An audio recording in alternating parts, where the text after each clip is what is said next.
નમસ્કાર, આપ જોઈ રહ્યા છો નેશન પ્લસ ન્યૂઝ. હું છું આપની સાથે હેતલ ભગત.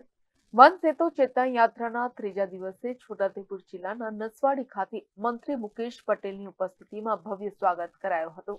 રાજ્યના મુખ્યમંત્રી ભૂપેન્દ્ર પટેલના માર્ગદર્શન હેઠળ તારીખ 18 જાન્યુઆરીના રોજ નવસારી જિલ્લાથી વન સેતુ ચેતન યાત્રાનો શુભારંભ થયો હતો. આજે છોટાઉદેપુર જિલ્લાના નસવાડી તાલુકામાં આગમન થતા બાપા સીતારામ મંદિર ખાતે ભવ્ય સ્વાગત કરવામાં આવ્યું હતું. કેવડી ખાતે જાહેર સભાને સંબોધન કરતા રાજ્યકક્ષાના મંત્રી મુકેશ પટેલે જણાવ્યું હતું કે આ યાત્રાનો મુખ્ય ઉદ્દેશ વન બંધુઓનો વન વિભાગ સાથે ઘનિષ્ઠ સંબંધ જોડવાનો છે. વન વિભાગની 349મી સહભાગી વન વ્યવસ્થા મંડળીઓ કાર્યરત છે. આ મંડળીઓ તથા સ્વ સહાય જૂથો થકી આદિવાસી બહેનો સીતાફળ અને ચારોડીનું એકત્રીકરણ કરી વેચાણ કરે છે. તેમણે 14 જાન્યુઆરીથી 22 જાન્યુઆરી દરમિયાન સ્વચ્છતામાં પ્રભુતા અંતર્ગત જિલ્લાના નાના મોટા તમામ મંદિરોમાં સાફ સફાઈ કરી સ્વચ્છતા રાખવા તથા તારીખ 22 જાન્યુઆરીના રોજ અયોધ્યામાં નવનિર્મિત રામ મંદિરમાં રામલલાની પ્રાણ પ્રતિષ્ઠા કાર્યક્રમને નિહાળવા જાહેર જનતાને અનુરોધ કર્યો હતો. તે ઉપરાંત રાજ્ય કક્ષાના મંત્રી મુકેશ પટેલના વરદ હસ્તે 3 કરોડના ખર્ચે તૈયાર થનાર નવીન 25 આંગણવાડી કેન્દ્રોનું ખાતમુહૂર્ત કરવામાં આવ્યું હતું. આ પ્રસંગે લોકસભાના સાંસદ ગીતાબેન રાઠવાએ પ્રેરક ઉદ્બોધન કર્યું હતું. આ પ્રસંગે જિલ્લા પંચાયત પ્રમુખ મલકાબેન પટેલ, રાજ્યસભાના સાંસદ નારણભાઈ રાઠવા, જિલ્લા કલેક્ટર સ્તુતિ ચારણ, જિલ્લા વિકાસ અધિકારી ગંગાસિંહજી, નિવાસી અધિક કલેક્ટર, પદાધિકારીઓ અને અધિકારીઓ તથા જાહેર જનતા ઉપસ્થિત રહી હતી. વન સેતુ ચેતના યાત્રાનો પ્રારંભ ઉનાઈ માતાના પાટણગઢમાંથી મુખ્યમંત્રી શ્રી ભૂપેન્દ્રભાઈ પટેલ સાહેબ, નવસારીના સાંસદ અને પ્રદેશ અધ્યક્ષ CR પાટીલ સાહેબના હસ્તે કરવામાં આવ્યું હતું. ઉમરગામથી અંબાજી સુધીની આ વન સેતુ ચેતના યાત્રા 22 તારીખે અંબાજી ખાતે પૂર્ણ થશે.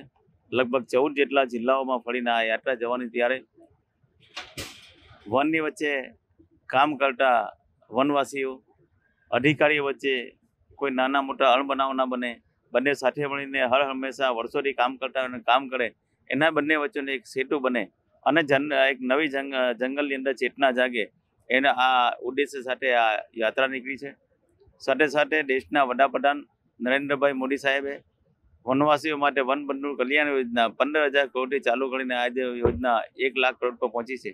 અને ખાસ કરીને જ્યારે વનવાસીઓ પ્રત્યે દેશના વડાપ્રધાન નરેન્દ્રભાઈ મોદી સાહેબને ખૂબ પ્રેમ હોય ત્યારે અત્યારે જ PM જન્મન યોજના એમણે 24,000 કરોડ સાથે જ્યારે યોજના લોન્ચ કરી છે, ત્યારે આ યોજનાનો વધુથી વધુ લાભ આદિવાસી લોકો લઈ, આદિમ જાતિ જ્ઞાતિના લોકો લઈ, એના માટે પ્રચાર પ્રસાર માટે યાત્રા છે. સાથે સાથે 22 તારીખે ભગવાન શ્રી રામલલ્લા અયોધ્યામાં બિરાજમાન થવાના છે. એની પ્રાણ પ્રતિષ્ઠા પણ દેશના વડાપ્રધાન નરેન્દ્રભાઈ મોદી સાહેબના હસ્તે થવાની છે. ત્યારે નરેન્દ્રભાઈ મોદી સાહેબનું લાઈવ પ્રસારણ દરેક ગામોમાંથી થાય. નરેન્દ્ર મોદી સાહેબે જેમ 14 તારીખથી 22 તારીખ સુધીમાં તમામ મંદિરોની સાફ સફાઈ થાય, તમામ ગામોની અંદર રંગોળી લાગે, તમામ ગામોના ઘરોની અંદર દીપોત્સવ થાય, બધા જ આસોપાલવના તોરણ થાય, એના માટે પણ આહવાન કર્યું છે. કેમ કે 22 તારીખ પછી એક રામ રાજ્યની શરૂઆત આ ભારત દેશની અંદર થઈ રહી છે. જેમ વનવાસીઓને ભગવાન રામ ખૂબ પ્યારા હતા અને જ્યારે 14 વર્ષે ભગવાન રામે જ્યારે વનવાસીઓ માટે વિતાવ્યા હોય, ત્યારે આ દેશના વડાપ્રધાન નરેન્દ્રભાઈ મોદી સાહેબને પણ વનવાસી માટે ખૂબ લાગણી છે.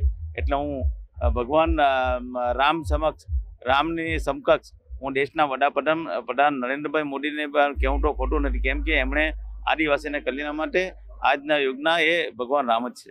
Rehan Patel, nation plus news, Chhota Udepur.